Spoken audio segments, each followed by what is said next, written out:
और चलिए अब बात करेंगे आतंक का कमरा नंबर 13 की। क्या कनेक्शन है इस कमरे के नंबर 13 से, वो आपको हम बताएं कि देखिए दिल्ली ब्लास्ट को लेकर के जांच एजेंसियों का एक्शन लगातार जारी है। फरीदाबाद से गिरफ्तार महिला डॉक्टर शाहीन ने जांच एजेंसियों के सामने बड़ा खुलासा किया है। उसने ये बताया कि पिछले 2 साल से वहां पर वो विस्फोटक जमा कर रही थी। देखिए 2 साल से ये तमाम चीजें जो है, तैयारियां जो है वो की जा रही थी। उसने कबूला कि वो और उसके सभी साथी बड़े आतंकी हमले को अंजाम देने के फिराक में थे। और वहीं डॉक्टर शाहीन ने पूछताछ में यह भी बताया है कि किस तरह से वो डॉक्टर उमर से उसकी मुलाकात होती है, वो उसके संपर्क में आती है और पूरे जोश से कहता था भारत में कई हमले करेंगे।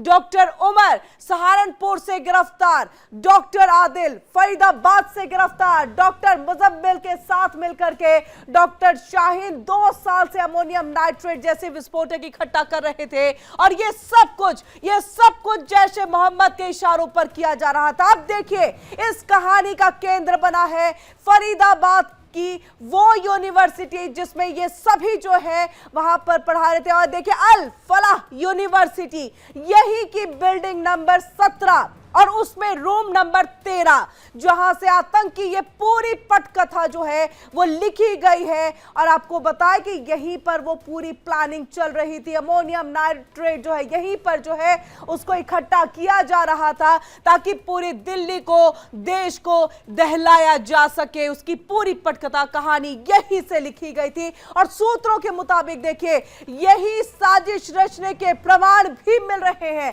यानी तैयारी यही हो रही थी। लगातार हम आपको बता रहे हैं धमाके में इस्तेमाल Hyundai i20 कार करीब 11 दिन पहले एक देखिए तकल फलाह यूनिवर्सिटी के कैंपस में खड़ी थी। ये देखिए इसी यूनिवर्सिटी से इस i20 कार का कनेक्शन भी जुड़ता हुआ दिखाई दे रहा है कि किस तरह से जो तकल फलाह यूनिवर्सिटी है वहां के कैंपस में खड़ी ये गाड़ी दिखाई दी थी जिसमें विस्फोट हुआ, जिसमें 3 लोग सवार थे और इसकी वजह से 12 लोगों की जान चली गई, कई घायल हो गए। 10 नवंबर को आरोपी डॉक्टर उमर नबी घबराहट में आकर के कार लेकर के दिल्ली की तरफ बढ़ता था। और ऐसे में देखिए कार 29 अक्टूबर को खरीदी गई थी। और आपको हमने पूरा बताया कि कैसे उस कार को एक से दूसरे ने खरीदा, दूसरे से तीसरे ने खरीदा, तीसरे से चौथे ने खरीदा और फाइनली ये डॉक्टर उमर के पास में और उसी यूनिवर्सिटी में खड़ी दिखाई दी।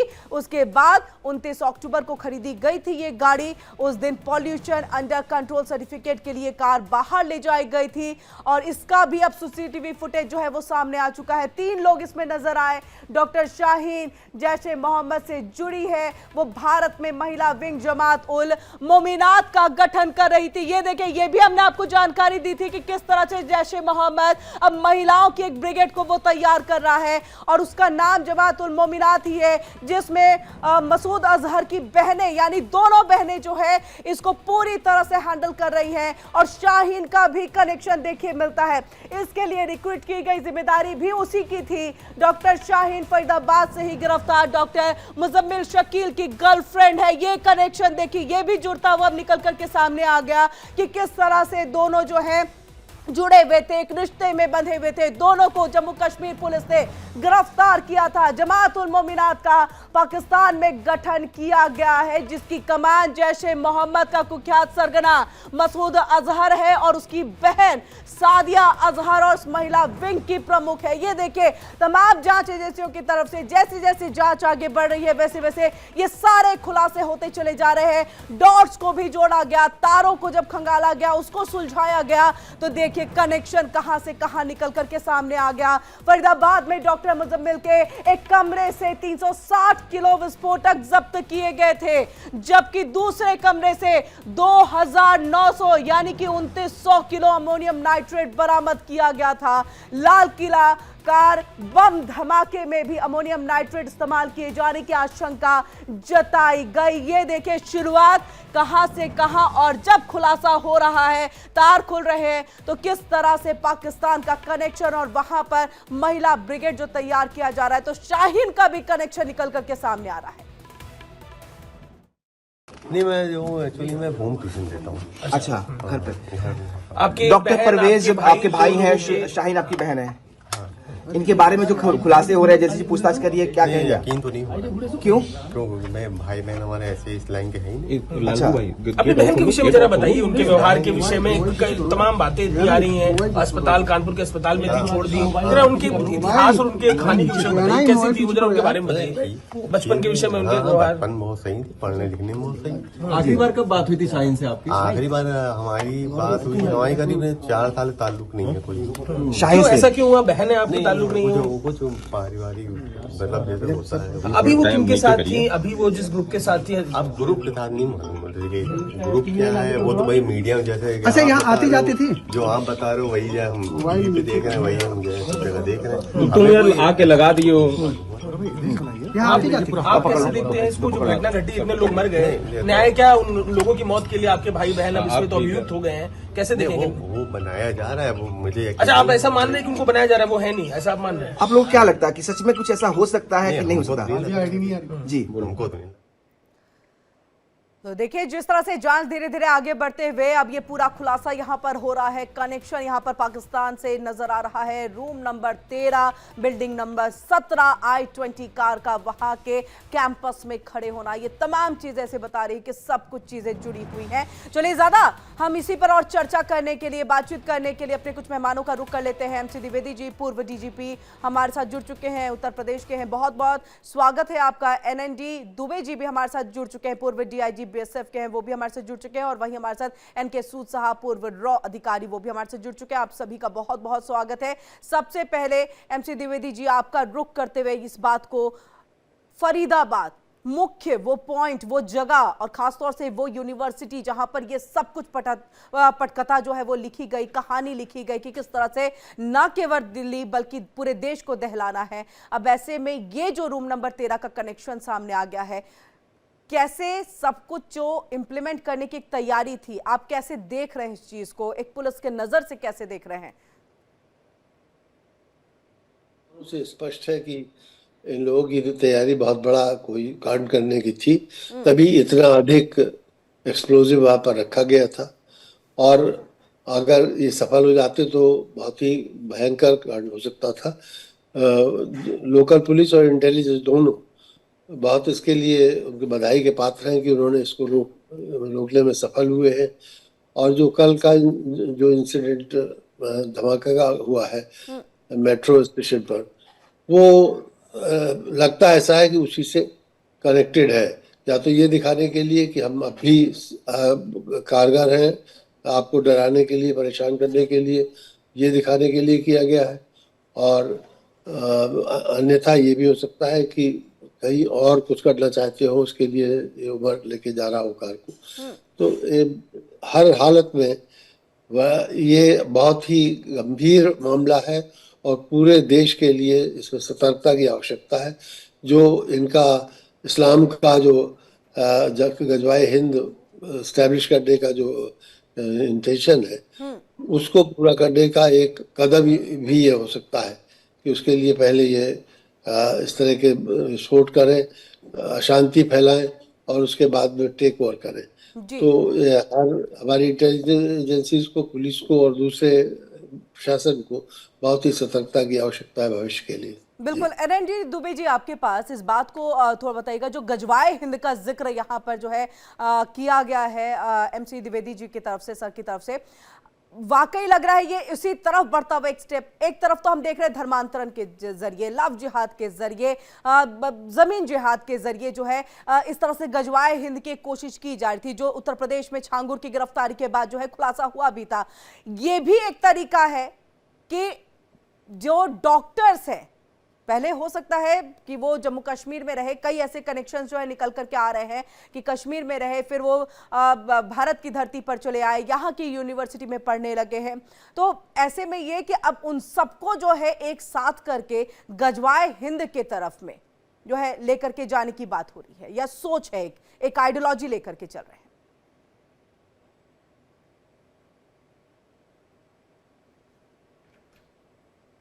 सवाल किससे आपका? जी दुबे सर, आपसे।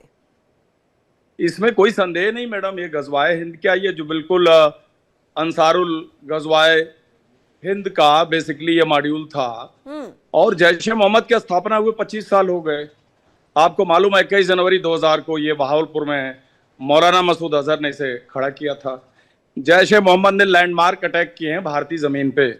भारत के खिलाफ अगर सबसे ज्यादा किसी ने किलिंग की है सिंगल ऑर्गेनाइजेशन ने, वो जैश ए मोहम्मद रहा है। और उसकी हिस्ट्री इस बात से कनेक्टेड है कि उसका जो सरबरा मौलाना मसूद अजहर है, उसको हमने 31 दिसंबर 1999 को कंधार के टारमैक पे छोड़ा था IC 814 के एक्सचेंज में। वो इतना डिवास्टेटिंग साबित हुआ कि पिछले 25 साल से this Maulana is bleeding complete India through various means. और इसकी घटना की शुरुआत हो गई थी 1 अक्टूबर 2001 जेएनके असेंबली अटैक से। Suicide attack, Tata Sumo, explosive भरी हुई विधानसभा के मेन गेट पे एक्सप्लोड हुई। उस कंप्लीट ऑपरेशन में हम उसके हिस्सेदार रहे हैं। और उसी के 72 दिन बाद 13 दिसंबर 2001 को भारतीय संसद पर दिन में 11 बजे 242 पार्लियामेंटेरियन अंदर थे। जैश ने जो हमला किया, भाग्य की बात है कि वो एम्बेसडर कार ब्लास्ट नहीं हुई, क्योंकि उसमें भी कुछ टेक्निकल ग्लिच आ गई थी, नहीं तो कंप्लीट एम्बेसडर कार भरी हुई थी एक्सप्लोसिव से। उसके बाद आपको पता है जैश ए मोहम्मद की हिस्ट्री। गाजियाबाद 30 अगस्त 2003 को मारा गया, जिसने पार्लियामेंट अटैक को आर्किटेक्ट किया था। जैश ए मोहम्मद 13 साल तक ठंडी रही, दोबारा रिवाइव करती है 1 जनवरी 2016 को पठानकोट एयरबेस अटैक के साथ। और पठानकोट एयरबेस अटैक के बाद तो आपको फरवरी 2019 पुलवामा अटैक CRP बस के खिलाफ पता ही है, जिसमें 43 जवानों की शहादत हुई थी जी। उसके बाद जैश ने ये जो कांड किया है, ये जैश बेसिकली यह मॉड्यूल जो लेडी है जो पकड़ी गई है doctor, she is in indoctrination since last 2 to 3 years। तो अब मेरे कहने का अर्थ है कि white collar doctors, highly educated, अब कोई भी रेडिकलाइजेशन का कोई पैसे, इकोनॉमिक कंडीशन, गरीब होना, गुर्बत होना, हैव नॉट, गरीबी पढ़े लिखे से कोई संबंध नहीं है। ये सेंसिटिविटी टू द रेडिकलाइजेशन है। इतना बड़ा डॉक्टर दुबे सर, आपने अंसार गजवत उल हिंद का नाम लिया, जो एक टाइम में बहुत ज्यादा सक्रिय, जैश से थोड़ा सा अलग अपना, ना केवल कश्मीर का मुद्दा बल्कि भारत में किस तरह से जो है अपना परचम लहराना इस मुद्दे के साथ। और इस 2016 में शुरू हुआ है जी, और उसके बाद 2016 में। लेकिन वापस से अगर कहें कि ये सिर उठा रहा है अब, 2020 में ये खत्म हो चुका था जब वो हमीद मारा गया।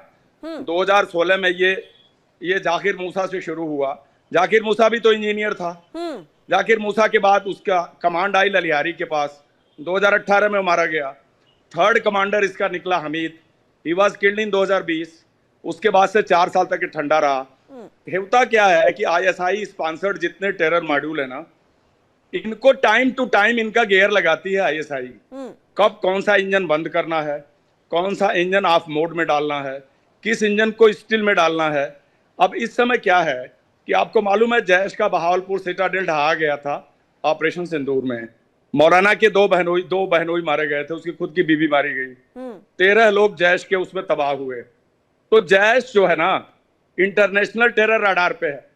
खाली यूनाइटेड नेशनल सिक्योरिटी काउंसिल में चाइना ने वीटो लगाया था। तो जैश एक प्रोस्क्राइब्ड ऑर्गेनाइजेशन है। तो इन्होंने गजवाए हिंद को दोबारा रिवाइव करने की कोशिश इसलिए की कि ये सारे तंजीम आउटफिट है, सब नाम है, बस सबका पर्पज इंडिया के लिए तो सेम है।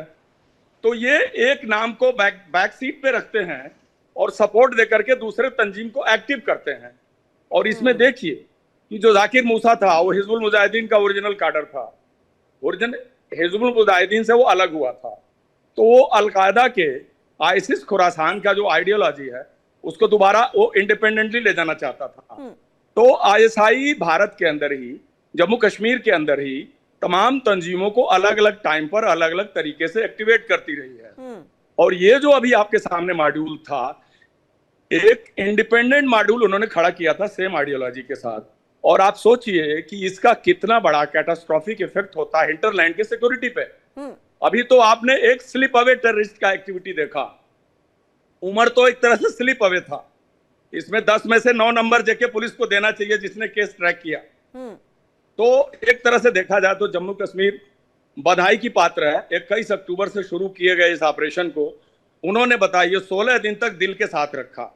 दे मेंटेन एंटायर सिक्योरिटी। बिल्कुल, और आप उसके क्या बाद समझती हैं अगर वो ये- सिक्योरिटी मेंटेन नहीं करते सहारनपुर में डॉक्टर मिलता? बिल्कुल नहीं मिलता, बिल्कुल नहीं मिलता, चाइन भी नहीं मिलती, जी फरीदाबाद की रिकवरी भी नहीं होती। जी ठीक तो है। ये जी जी एनके सूद साहब इस बात को, क्योंकि अब हम एक डॉक्टर का ये पूरा मॉड्यूल देख रहे हैं, बदलाव कुछ नहीं है, लेकिन जो खत्म हुआ संगठन था वो वापस से पैर पसारता हुआ दिख रहा है, वो सिर उठाता हुआ दिख रहा है। जो जाकिर मूसा का भी जिक्र यहां पर जो है दुबे सर की तरफ से किया गया कि वो भी इंजीनियर था, यानी कि इस संगठन की शुरुआत ही जो है पढ़े लिखों से हो जाती है। ऐसे में इनको किस तरह से बरगलाया जाता है, ब्रेन वॉश किया जाता है? क्योंकि जो मेरी जानकारी है जाकिर मूसा भी चंडीगढ़ में ही पढ़ रहा था, और देखिए डॉक्टर शाहीन भी यहीं पर है। हाँ, कश्मीर से चीजें रही, डॉक्टर उमर की भी रही, मुजम्मिल की भी रही, लेकिन रहे तो फिर उसके बाद भारत में, उसके बाद ब्रेन वॉश या फिर ब्रेन वॉश के बाद आए यहाँ पर? मुझे लगता है कि इनका पहले से ब्रेन वॉश है। आप पाकिस्तान के आर्मी चीफ की बात कर लीजिएगा, वो क्यों टेररिज्म फैलाता है? ब्रेन वॉश ही है ना उसका। इनकी आइडियोलॉजी सेम है। देखिए पाकिस्तान की जो आइडियोलॉजी है वो है टेररिज्म, उसी पे चलता पाकिस्तान आज से नहीं, शुरू से। पाकिस्तान ने इंडिया पे अटैक किया, चाहे 1965 का लगा लीजिए, चाहे 1971 का लगा लीजिए, चाहे 1999 का लगा लीजिए, चाहे ऑपरेशन सिंदूर जब हुआ था उससे पहले जो इन्होंने टेरर अटैक किया। देखिए पाकिस्तान इस पे चलता है, पढ़े लिखे की बात है, पढ़े लिखे आदमी और ज्यादा डेंजरस। और आप जो बात करते हैं मसूद अजहर की, जब ऑपरेशन सिंदूर हुआ तो मसूद अजहर की जो मस्जिद थी उस पर अटैक किया, 10 से 12 लोग इसकी फैमिली के मारे गए, जैसे 2 बहनोई भी मारे गए इसके। और उसके बाद जो सादिया है जो इसकी बहनोई है, जिसका हस्बैंड मारा गया, और उससे तब अनाउंस किया कि मैं एक वुमेन विंग बना रहा हूं। ये ऑपरेशन सिंदूर के बाद किया था, जमातुल मोमिनत, और उसके बाद ये अटैक हो गया। देखिए जो ये लोग बैठे हैं पाकिस्तान के, इनको कई महीनों से, कई सालों से त्याग किया जाता है, लेकिन किसी को कब यूज करना है उसी से अपना काम करते हैं। इनको पता था जब देखिए हमने पाकिस्तान के बालाकोट में स्ट्राइक करने के बाद था कि पाकिस्तान चुप हो जाएगा, पाकिस्तान कभी चुप नहीं हुआ। उसके बाद इन्होंने अप्रैल 22 को अटैक कर दिया पहलगाम के अंदर। 26 हिंदुओं को उनकी कपड़े उतार के उनको पूछा कि आप हिंदू है कि मुसलमान है, तो साथ में ये भी कह दिया कि आप जाइए पीएम मोदी को बताइए। और सारा का सारा काम किया गया था पाकिस्तान के आर्मी के चीफ के द्वारा, और उनको था कि इंडिया कुछ करेगा नहीं, हम बहुत पावरफुल है, हमारे पास पीछे अमेरिका खड़ा हुआ है, तो हमारा कोई कुछ बिगाड़ नहीं सकता। पाकिस्तान जो भी टेरर एक्टिविटी करता है वो इसलिए करता है कि उसको फॉरेन से सपोर्ट है, और मेन जो सपोर्ट है वो यूएस से। जब इंडिया इनको रेगुलरली, हम सीआईए को रेगुलरली ब्रीफ करते थे कि पाकिस्तान के लोग मिलिटेंसी करते हैं, आप इनको रोकिए, कुछ करिए, पूरी की पूरी इनको डोजियर सौंपे जाते थे। जब इंडिया के अंदर मीटिंग होती थी, एजेंसीज की मीटिंग होती है जो फ्रेंडली कंट्रीज है, तो उसके बाद वो सुन के हंस के चले जाते थे, काम कुछ नहीं करते। जब 9/11 हो तो उनको अकल आई कि ये तो हमारे पे अटैक करने लगे, क्योंकि ये किसी के सगे नहीं। और सबसे ज्यादा जो आतंकी हेट करते हैं अमेरिका को। इंडिया में गजवा हिंद को फैलाने का जो काम किया जा रहा है वो लफ्ज यहां तो छोड़िए, मेन है टेररिज्म, इंडिया को बर्बाद करना, इंडिया को डिस्टर्ब करना और इंडिया को डिस्ट्रॉय करना। अब मैं आपको एक और बात बता दूं कि जब 1999 का जो IC-814 का हाईजैक हुआ था, उस हाईजैक की पूरी इंफॉर्मेशन थी रॉ के पास, यानी कि रॉ के जो साथ में इंफॉर्मेशन दी थी, मैं उसको पर्सनली जानता हूं, मैं भी रहा हूं नेपाल के अंदर। लेकिन उस इंफॉर्मेशन को पास ऑन नहीं किया गया हमारी एजेंसीज को, प्राइम मिनिस्टर को नहीं बताया गया। अटल बिहारी वाजपेयी प्राइम मिनिस्टर थे, और कुछ लोग हमारी एजेंसीज के अंदर या कुछ हमारी गवर्नमेंट के अंदर, और एक बड़ा इंपॉर्टेंट लीडर था बीजेपी का जो मिनिस्टर भी था, वो जानता था सारी इंफॉर्मेशन के बारे में, लेकिन इसको छुपाया गया क्योंकि वो वाजपेयी को हटाना चाहते थे और खुद बनना चाहते थे पीएम। बहुत सी बातें हुई हैं, चाहे पार्लियामेंट के अटैक की बात कीजिएगा, चाहे कारगिल की बात कीजिएगा। देखिए एजेंसीज के ऊपर कंट्रोल गवर्नमेंट का होता है, हमारी एजेंसीज है। पाकिस्तान के अंदर जो है, पाकिस्तान के अंदर डिफरेंट हिसाब है।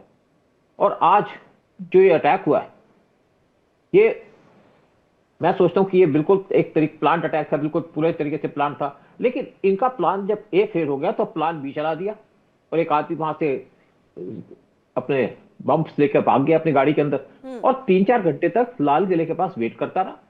जब लगा कि इस टाइम पे भीड़ हो चुकी है, यानी कि आपको पता है कि वहां पे ऑफिस छूट जाते हैं, दुकानें बंद होनी शुरू हो जाती हैं, और 7 बजे के आसपास वहां काफी भीड़ हो जाती है, और तब इसने ब्लास्ट किया। कुछ लोग कहते हैं कि अचानक हो गया, मैं सोचता हूँ कि पूरे तरीके से प्लान करके अटैक किया था। और उसको था, कुछ लोग ये भी कह रहे थे कि चांदनी चौक के अंदर क्यों नहीं चला गया। अगर चांदनी चौक के अंदर जाता तो वहां पे कुछ मुस्लिम मारे जाते, जो इनका एजेंडा नहीं है। जब आप देखिए 26/11 हुआ था तो इन्होंने स्पेशली कुछ एक हॉस्पिटल में एंटर किया, तो वहां देखा बहुत से मुस्लिम लोग लेटे हुए थे, लेडीज लेटी हुई थी, तो वहां पे 26/11 के लोगों ने अटैक नहीं किया, क्योंकि मुस्लिम को नहीं मारना चाहते, हिंदू को मारना चाहते हैं, गजवा हिंद चलाना चाहते हैं और हिंदुस्तान को बर्बाद करना चाहते हैं। ये इनकी प्लान चल रही है। और अभी भी जो इनका नहीं, अटैक तो का पर्पज है, जैसे सूद सर, पानी के अंदर गए। हाँ जो जी। ये बहुत एक बड़ी बात जो है बिपिन रावत की तरफ से की गई थी और उन्होंने कहा था हम 2.5 फ्रंट पर लड़ते हैं, तो मुझे तो ये लग रहा है कि दो तो पहले तो हम 2.5 को अलग अलग करते हैं जो बॉर्डर के अगल बगल हमारे नेबर्स है, बट अब तो ऐसा लग रहा है कि हाफ हम दोनों तरफ में दे दे, दो तो हमारे ही देश के अंदर में है। जिस तरह से ये सपोर्ट मिलता है, क्योंकि मुझे लग रहा है बिना सपोर्ट के इस तरह से इतने बड़े मात्रा में विस्फोटक का इस्तेमाल कर देना या लेके आ जाना या इतने सालों से वहां पर रहना और आसपास कोई भनक तक ना लगे, चीजें कैसे देख रहे हैं? देखिए, बेसिकली मैं एक जवाहरलाल नेहरू को बड़ी मुबारकबाद देता हूं कि उसने 2 देश बना दिए, लेकिन जवाहरलाल नेहरू की जो सबसे बड़ी गलती थी वो थी कि उसने मुस्लिम को यहां रोक लिया। जो जाना चाहते थे उनको दिया नहीं। उस टाइम पे यूपी के चीफ मिनिस्टर को फोन किया, इनको जाने मत दो, उनको वोट चाहिए थी। इसी तरीके से मऊ के अंदर जो मुस्लिम बैठे हैं उनको आपके महात्मा गांधी ने रोक दिया। जो हिंदुस्तान के अंदर रहना चाहता है मर्जी से तो अलग बात थी, ये लोग हिंदुस्तान के अंदर रोके गए वोट बैंक के लिए। आप देखिए राहुल गांधी की स्पीच, राहुल गांधी कि इंडिया जल जाएगा, बर्बाद हो जाएगा, एक केरोसिन के ऑयल के ऊपर बैठा है। ये जो हमारे पॉलिटिशियन है, ये आप आज की बात देख लीजिएगा, आप चाहे अखिलेश की बात कीजिएगा, राहुल गांधी तो इस टाइम पे बाहर चलेंगे। जब भी इंडिया के अंदर कोई बड़े इंसिडेंट होती है, राहुल तो इंडिया के अंदर होते ही नहीं है, या उनके जाने के बाद इंसिडेंट होती है, या जब इंसिडेंट हो जाती है तो राहुल गांधी इंडिया के अंदर आ जाते हैं। जाकिर नायक से मिलते हैं राहुल गांधी मलेशिया के अंदर जाकर के, कोलंबिया में जाते हैं तो डीप स्टेट की एक लेडी है उससे जाकर के मिलकर आते हैं। क्या करते हैं ये? इनको जो मेन सपोर्ट, आप किसी मुस्लिम से बात कर लीजिएगा, वो कहेंगे कि हम इसको क्रिटिसाइज करते हैं, इस्लाम के अंदर ये नहीं लिखा। अरे भाई, इस्लाम के अंदर नहीं लिखा तो जिहादी क्यों काम कर रहे हैं? लिखा हो गया तो उसकी इंटरप्रिटेशन इस हिसाब से कर रहे हो। देखिए, ये जो सारे के सारे यहाँ पे पॉलिटिशियन आते हैं, अखिलेश यादव कहता है यहाँ पे डबल इंजन की सरकार है। अरे तुम क्या कर रहे थे? तुम तो राम मंदिर के लोगों को मार रहे थे, तुम तो उनको सत्यानाश कर रहे थे उनका, तुमने इंडिया के अंदर राम मंदिर बनने दिया। देखिए, आज जो भी काम किया जा रहा है इनको सपोर्ट दी जा रही है, वो पोजीशन इनको वोकल सपोर्ट देता है, लोकल सपोर्ट देता है, जो हम जम्मू कश्मीर में भी देखते हैं। OGWs जो है बिना सपोर्ट के पॉसिबल ही नहीं है चीजें। मैं चाहूंगी आप देखिए, आपको मैं छोटी सी बात कहूंगा कि आप देखिए, फारूक अब्दुल्ला भजन गाते थे, लोग कहते हैं जी राम का भजन गा दिया पड़ा है। फारूक अब्दुल्ला वही आदमी है, जब वहां पे लोगों को मारा जा रहा था हिंदुओं को, तो राहुल वो भाग गया यहाँ से लंदन के अंदर और सारा ब्लेम डाल दिया हमारे जो लेफ्टिनेंट गवर्नर थे वहां पे, क्योंकि लेफ्टिनेंट गवर्नर की पावर कोई नहीं थी। जी द्विवेदी से इस बात को, क्योंकि अब हम जब मोमिनात की बात कर रहे हैं, महिला ब्रिगेड की बात कर रहे हैं, ऑनलाइन उनको जो है ट्रेनिंग देने की बात हो रही है, और देखिए पता है, सब कुछ पता है, जानकारी है हमारे पास एक एक चीज की कि कब अनाउंस किया गया, कब से ये क्लासेस जो है शुरू हो रहे हैं, फीस कितनी लग रही है, फिर भी देखिए हम रोक पाने में एक असमर्थ, क्योंकि दूसरे देश में चीजें चल रही है। उनको समझाने की भी अगर कोशिश की जाए तो समझने को तैयार पाकिस्तान होता नहीं है, कहता है ऐसा तो कुछ हो नहीं रहा हमारी सरजमी पे। कितना बड़ा चैलेंज है, खासतौर से इसलिए क्योंकि शाहीन का कनेक्शन भी उससे जुड़ा हुआ आता है। ये मैं तो ये कहूंगा कि ये सिर्फ पाकिस्तान की वजह से ही नहीं है, हमारे इंडिया में जो मुसलमान हैं उनमें जनरल तो सब पीसफुली रहना चाहते हैं, लेकिन एक वर्ग आतंकी मस्तिष्क का है और वो क्रिएट किया जा रहा है, क्योंकि वो इस्लाम में की जो टीचिंग्स है उसमें ये है कि आप अगर आतंकी कार्रवाई करके किसी काफिर को मार देंगे तो आपको जन्नत मिलेगी। इसमें विश्वास करने वाले कुछ लोग हैं, और दुर्भाग्यवश जो सिंपल मुसलमान है वो हमेशा दबा हुआ रहता है, उसमें हिम्मत ही नहीं है, वो भय खाता है, धर्म से भी भय खाता है और आतंकियों से भी भय खाता है। और वो कभी कोई मुसलमानों में ऐसी लीडरशिप पैदा नहीं हुई जो इस थिंकिंग को सुधार दे कि काफिर को मारने से आपको जन्नत मिलेगी। इस थॉट प्रोसेस को या इस फिलॉसफी को कोई ऐसी लीडरशिप उनमें नहीं है, क्योंकि किसी में हिम्मत ही नहीं है। तो हमारे इंडिया के जो मुसलमान हैं उनमें ही मॉड्यूल्स मिल जाते हैं, और बिल्कुल जो 2.5 फ्रंट पे लड़ने की बात है उसी का जिक्र द्विवेदी साहब भी कर रहे हैं कि ज्यादा से ज्यादा तो मुश्किलें हमारे लिए और चैलेंज हमारे लिए देश के अंदर में ही है। बहुत बहुत शुक्रिया आप तीनों का ही हमारे साथ यहाँ पर जुड़ने के लिए और ये पूरी बातचीत यहाँ पर करने के लिए। महत्वपूर्ण क्या है 13 नंबर का कनेक्शन, ये हमने आपको बताया, और क्या कनेक्शन है अब जो पाकिस्तान में महिला ब्रिगेड बन रही है और उस कितना बड़ा चैलेंज भारत के लिए।